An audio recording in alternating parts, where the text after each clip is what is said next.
Good afternoon, dear Kenyans.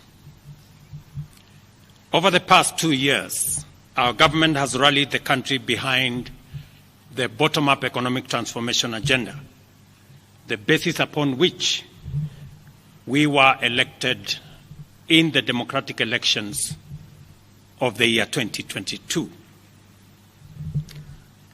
We have achieved significant progress in increasing food production by reducing the cost of farm inputs, thereby lowering the cost of food and lowering the cost of living. We have stabilized the economy by preventing what was an imminent debt default. We have stabilized fuel prices, lowered inflation to an all-record low of 4.6%, and we have stabilized the foreign exchange regime. We have implemented radical changes in the education sector, including resolving the CBC question. We have rolled out a new student-focused higher education funding model that has special emphasis on making sure that children from vulnerable families have the requisite support in their education.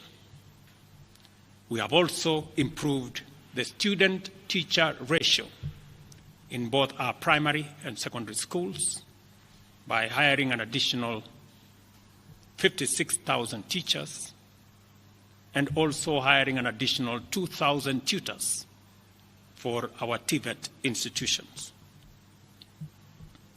We have equally resolved bottlenecks in cash transfer program to vulnerable Kenyans, including orphans, people living with disability, and the elderly.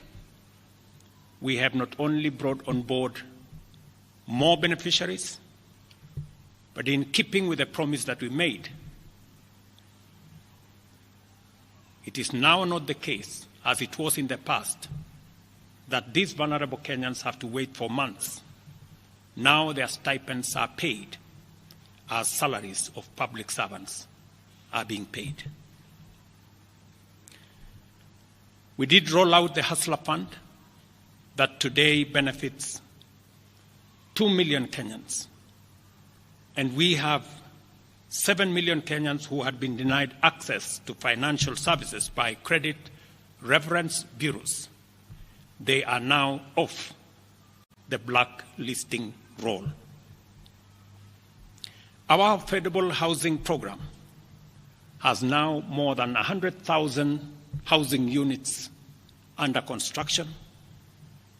The first cohort I will be launching in a couple of months to new homeowners, and we have 160,000 young people across Kenya that are employed under this program. To expand manufacturing, value addition, and agro-processing as a key contributor to job creation, 18 county aggregation and industrial parks and 6 new special economic zones are under construction across Kenya. And at the same time, we have 200 fresh produce markets that are at various stages of construction to support our farmers with access to markets for their produce, in keeping with the commitment we made to our mama mbogas. To accelerate manufacturing, last year we imposed levies on importation of clinker that can be manufactured in Kenya. We made a saving of Kenya shillings 20 billion in foreign exchange as imports of clinker dropped to almost zero. We also imposed levies on imported steel billets. And today, we have 11 steel factories that 6 years ago were closed. They have started operation, hiring 16,000 Kenyans, and last year alone, we saved 120 billion shillings in foreign exchange as a result of this intervention. Our digital transformation agenda is also on course with 17,000 government services online, while we have 274 digital hubs across Kenya with 152,000 students and digital workers in our TVETs and also in digital hubs in different parts, up and running and giving young people an income. Our universal health coverage plan has already onboarded 107 community health promoters, and the process of registration for our social health insurance fund is ongoing, on its way to launch on the new date of 1st of October 2024 that will make it possible for every Kenyan to have a health insurance, and for those suffering from critical illnesses to have access to the critical illness fund, making it possible for every Kenyan to have access to treatment without the burden of having to fund it. On the measures I announced last week, barring state and public officers from engaging in harambes, I want to inform the country that the Public Fundraising Appeals Bill is now ready for publication tomorrow.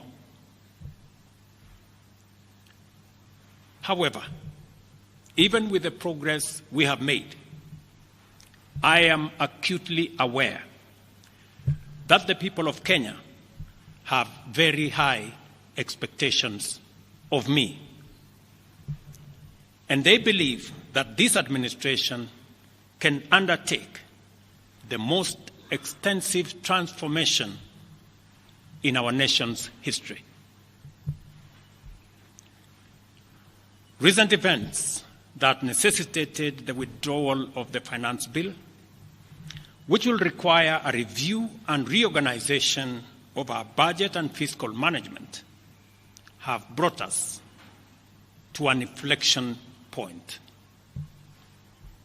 Upon reflection, listening keenly to what the people of Kenya have said, and after a holistic appraisal of the performance of my cabinet and its achievements and challenges, I have today, in line with the powers given to me by Article 1521 and 1525B of the Constitution and Sections 12 of the Office of the Attorney General's Act, decided to dismiss with immediate effect all the Cabinet Secretaries and Attorney General of the Republic of Kenya, of the Cabinet of Kenya, Prime Cabinet Secretary and Cabinet Secretary for Cabinet Secretary for Foreign Affairs and Diaspora Affairs. And of course, the Office of the Deputy President is not a funding job opportunity, eliminating wastage